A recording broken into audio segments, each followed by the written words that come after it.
August 25.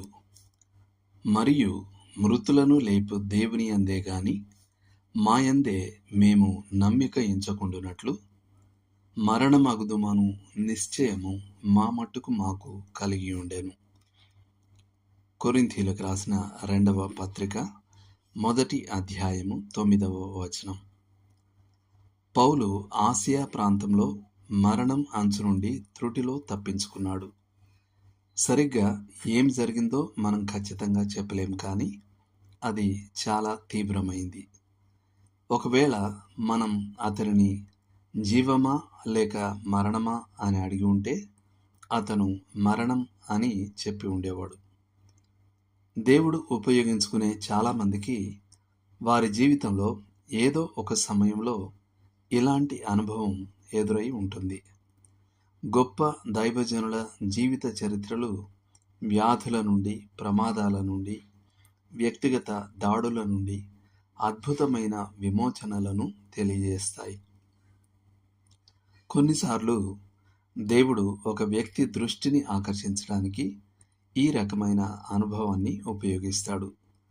బహుశా అతను భౌతిక సంపద విషయంలో విజయవంతంగా ఉన్నాడు. ప్రతిదీ అతడు అనుకున్నట్టే జరుగుతోంది. అప్పుడు అకస్మాత్తుగా అతను అనారోగ్యంతో పడిపోతాడు. వైద్యుడు క్యాన్సర్ సోకిన ప్రేగులను తొలగిస్తాడు. ఇది అతని జీవితాన్ని పునరాలోచించుకోవడానికి మరియు అతని ప్రాధాన్యతలను తిరిగి ఆలోచించడానికి కారణమవుతుంది.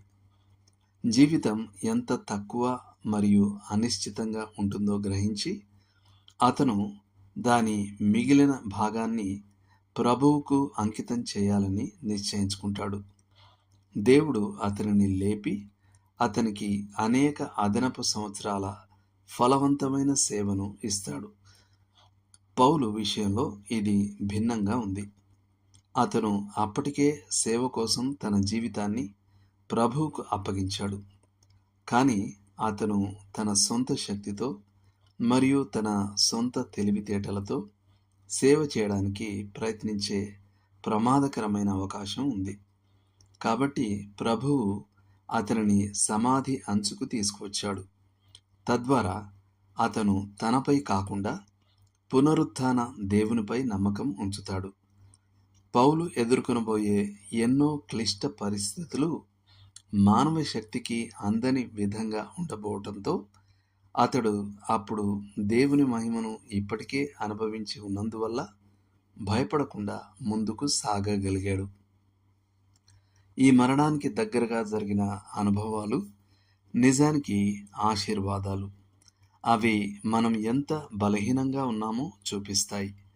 ఈ లోకం యొక్క విలువలు ఎంత అవివేకమైనవో, వ్యర్థమో అవి మనకు గుర్తు చేస్తాయి. జీవితం చాలా ఊహించని విధంగా ముగియగల ఒక చిన్న కథ అని అవి మనకు బోధిస్తాయి.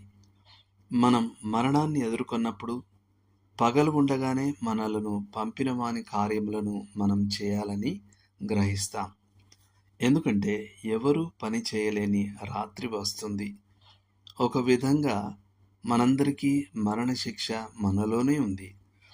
క్రీస్తు ప్రయోజనాలకు ప్రాధాన్యత ఇవ్వడానికి మరియు ఆయన శక్తి మరియు జ్ఞానంపై ఆధారపడటానికి ఇది ఒక ఆరోగ్యకరమైన జ్ఞాపిక.